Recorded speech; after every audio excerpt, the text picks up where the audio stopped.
My beloved, sit with me for just a moment and listen not only with your ears, but with your soul. Because I come to tell you something rooted deep in the eternal soil of truth. God controls your doors. O child, come close. Let me gather you into the warmth of these words. Let me wrap you in a truth that the wind itself whispers when the night is cold and your heart is weary from waiting. Listen to the hush between your own breaths, and you will hear the lesson life has been trying to teach you since you were born beneath the sky. When the door closes, it is not the end of the story. No, my darling, it is the beginning of a new grace. It is protection dressed in silence. It is God in all his infinite wisdom saying, not this way, not this one, not yet. You see, there is a kind of mercy that does not shout. There is a kind of love that bars entrance. And sometimes the most sacred gift the Lord will ever give you is a firmly locked door. Yes, I know. I know how it feels when you've prepared yourself to walk through something.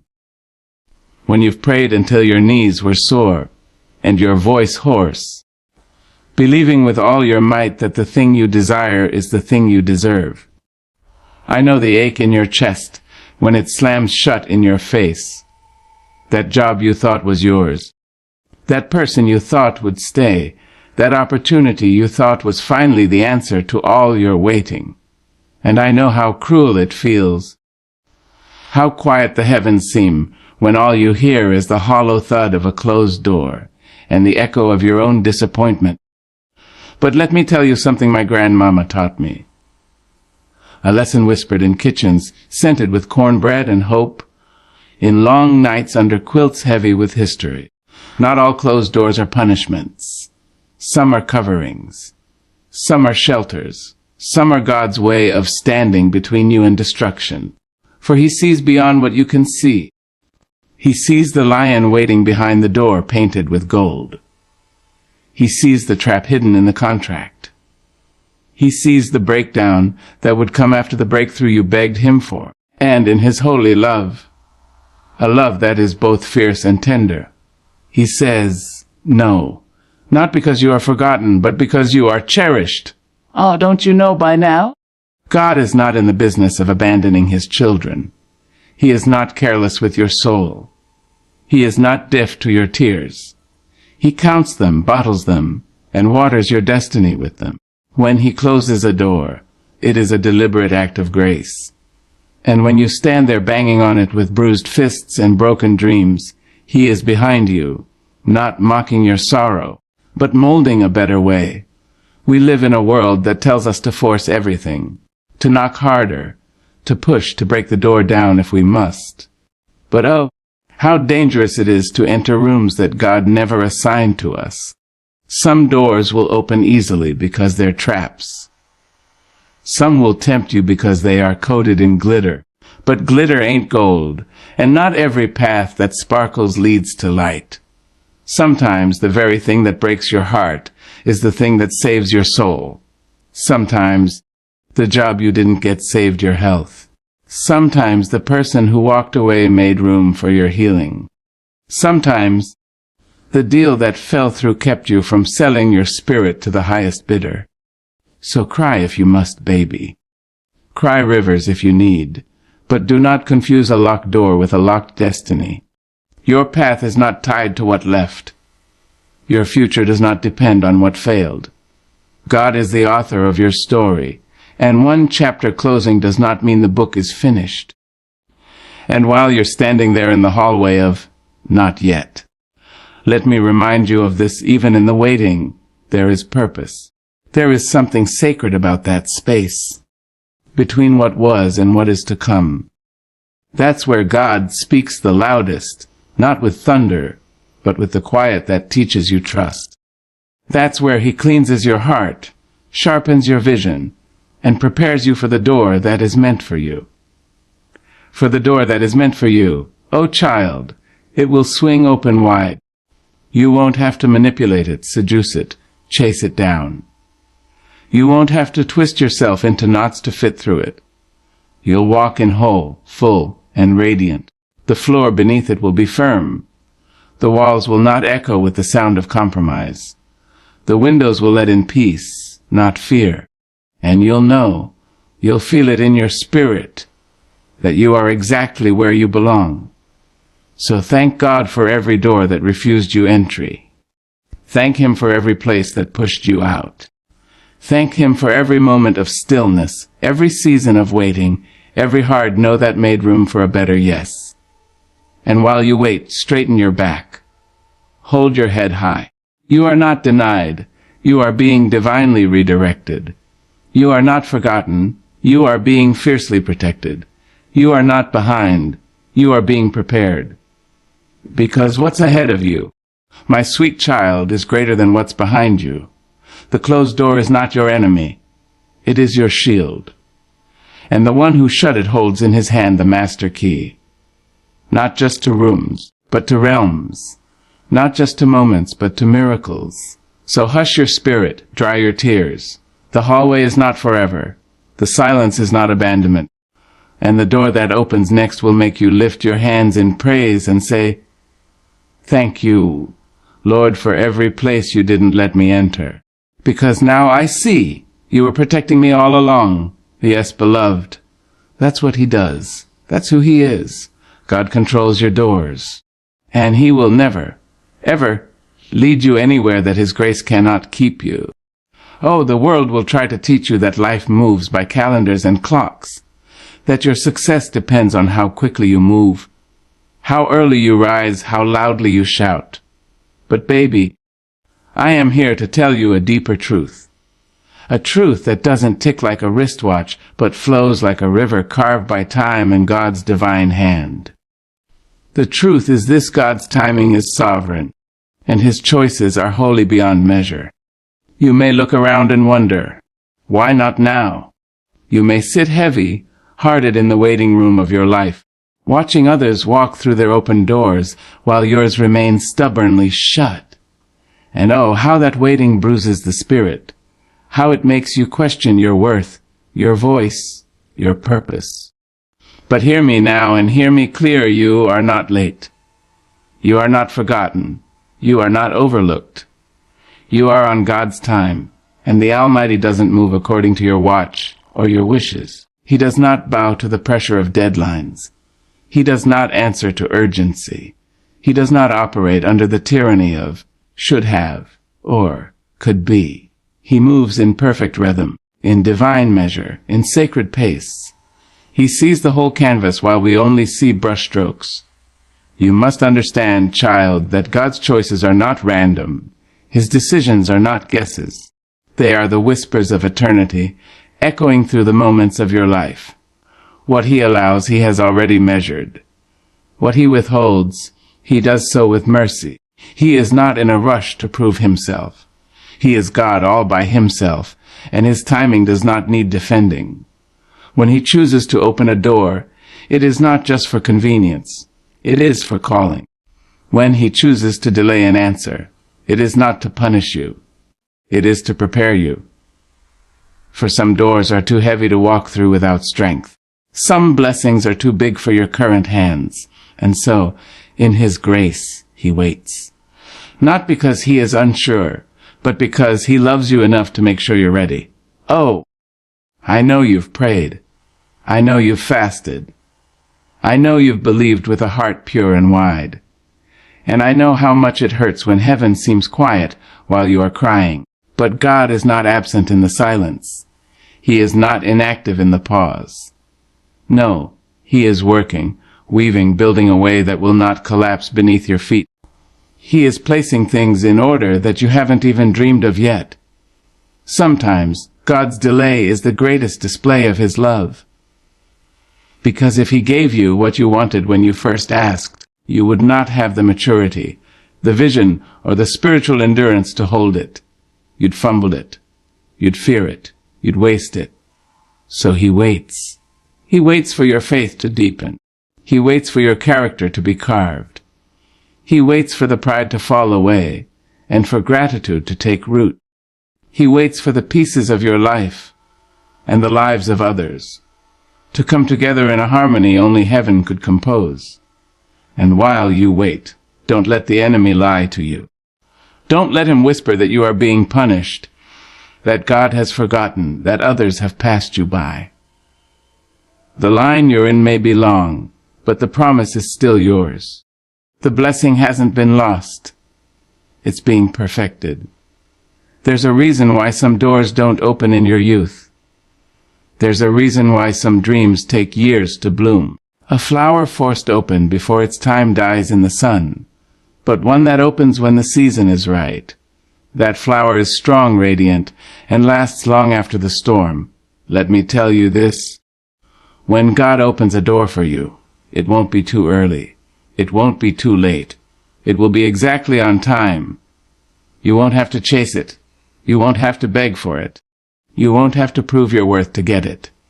It will come with ease. Not because the path was easy, but because the timing was divine.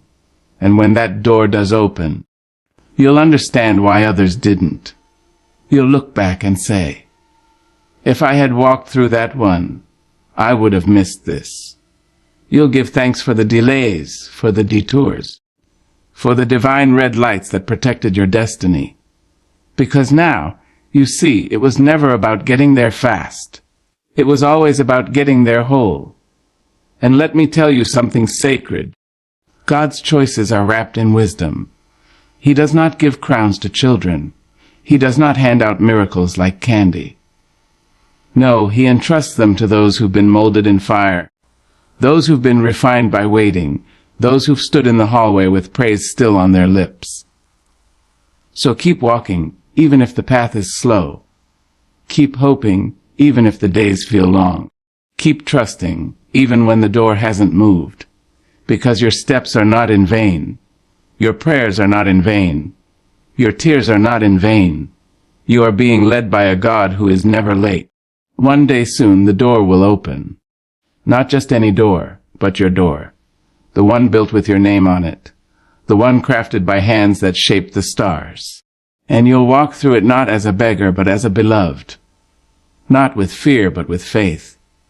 Not in haste, but with humble joy, knowing that it was God, and God alone, who chose this moment, this way, this miracle.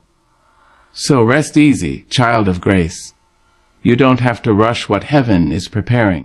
God's timing is perfect. God's choices are wise. And when he moves, oh, when he moves, everything changes. Yes, yes, indeed. There is a sorrow that clings to the soul when you've poured yourself into a dream, only to find the door locked shut. There is a hollow silence that falls heavy when you've prayed, worked, hoped, and still, the door will not budge. And in that silence, the enemy creeps in with his crooked whisper. Maybe it wasn't meant for you. Maybe you are not enough. But child, let me say this with the full authority of a life lived, loved, and bruised, not every door is meant for you. No, not every opportunity that sparkles is divine. Not every hand that reaches out is clean. Not every offer that excites your flesh nourishes your spirit. Some doors will break you if you walk through them. Some doors carry the weight of disappointment dressed in silk, and some doors, though beautiful, lead only to bondage. And the God who formed you with intention will never lead you through a door that causes you to shrink, to suffer needlessly, or to sell your soul for something temporary.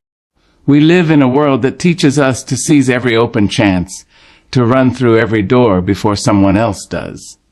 We are taught to chase, to strive, to never let an open door pass us by.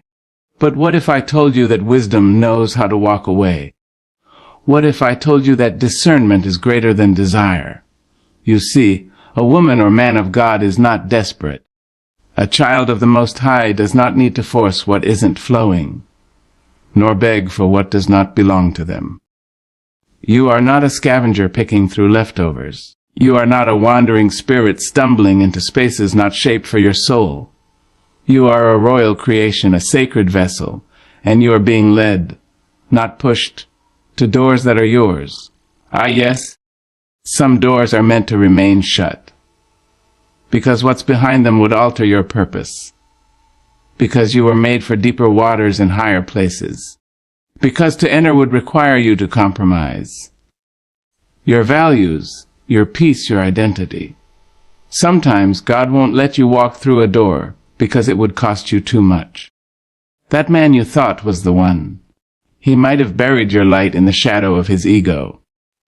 That job you prayed for. It might have crushed your joy under the weight of false ambition. That circle of people you wanted to belong to, they might have feasted on your vulnerability and left you empty. So God, in his unending mercy, said no. Not because he wanted to withhold goodness from you. Oh no. But because he saw that the door you wanted was the wrong entrance to the right destination. Not every door is a step forward. Not every door is a gift. Not every door is peace in disguise. Some doors are lessons. Some are traps. Some are mirrors that show you who you thought you needed to be, but who you've outgrown. And when you truly know who you are, when you remember that you were crafted by holy hands and called for a purpose, you stop trying to fit into places where you were never meant to stand. You stop pleading with locked doors. You stop shrinking to squeeze through spaces that require you to leave your soul at the threshold. Let the door close. Let it stay closed. Do not mourn it longer than you must. Wipe your tears, beloved, because your worth is not measured by the doors that open to you, but by the fact that you are worthy even when they don't. And here's the glorious truth, the door that is meant for you. It won't need force. It won't come with confusion. It won't ask you to trade authenticity for acceptance. It will feel like alignment. It will breathe life into your weary lungs. It will honor who you are becoming and celebrate where you've been. That door won't require explanations or excuses. It will open with ease because it was carved for your name. The hinges will sing when you walk through, because heaven has waited for this moment. And when you enter, you will not have to pretend. You will not have to battle for your place. You will walk boldly, and peace will be your companion. So, child, stop blaming yourself for the doors that didn't open. Stop grieving places that were not made for your blessing. Stop trying to belong where your spirit feels restless. Some doors are too small for the size of your calling. Some rooms are too dark for the light you carry. And hear me now. It's not rejection. It's not failure. It's faithfulness. It's not punishment. It's preservation. The door that didn't open, that was grace. The person who walked away, that was freedom in disguise. The job that slipped through your hands, that was your spirit being rescued from chains you never saw coming. So trust the divine doorkeeper. He doesn't miss. He doesn't forget. And he is not careless with your heart. He is guiding you towards something better, something truer, something safer. And while the world claps for every open door, let your soul rejoice over the ones that closed, for they are the unsung heroes of your becoming. They are the guardians of your growth. They are the unseen mercies of a God who loves you too much to let you settle. So walk on. Walk past the door that didn't open. Walk in confidence. Walk in truth. Walk in love. Because when the right door opens, you will know, and everything you lost along the way will suddenly make sense. And you'll lift your head, stretch your arms, and say, "Thank you, Lord, for the doors you closed, because you were saving me all along." Ah, beloved, come near and let me whisper something the world seldom tells you. When God opens a door for you, no man, no circumstance, no devil in the dark corners of this earth can close it. It is a sacred truth carved into the stars, written on the bones of the earth, echoing through the veins of those who have learned to wait upon the Lord. When God swings wide a door, it does not creak open timidly. No, child. It opens like thunder, like sunrise after a long night, like a mother's arm stretched wide after war. It opens with purpose. You see, when God moves, he does not ask for permission. He does not wait for conditions to be perfect or for the approval of others. He does not consult your enemies. He does not peek over their shoulders to see if they agree. He opens the door because it is time. Time for your blessing, time for your breakthrough, time for your becoming. And oh, how beautiful that moment is when heavens will collide with earth's resistance. You may have been told no by many mouths. You may have been rejected, ridiculed, and shut out. But when God opens a door, even those who tried to hold it closed must watch you walk through it with your head high, your feet steady, and your spirit clothed in glory. There will be those who ask, how did she get here? How did he make it through? And the only answer will beg, because God opened the door. Let them talk. Let them wonder.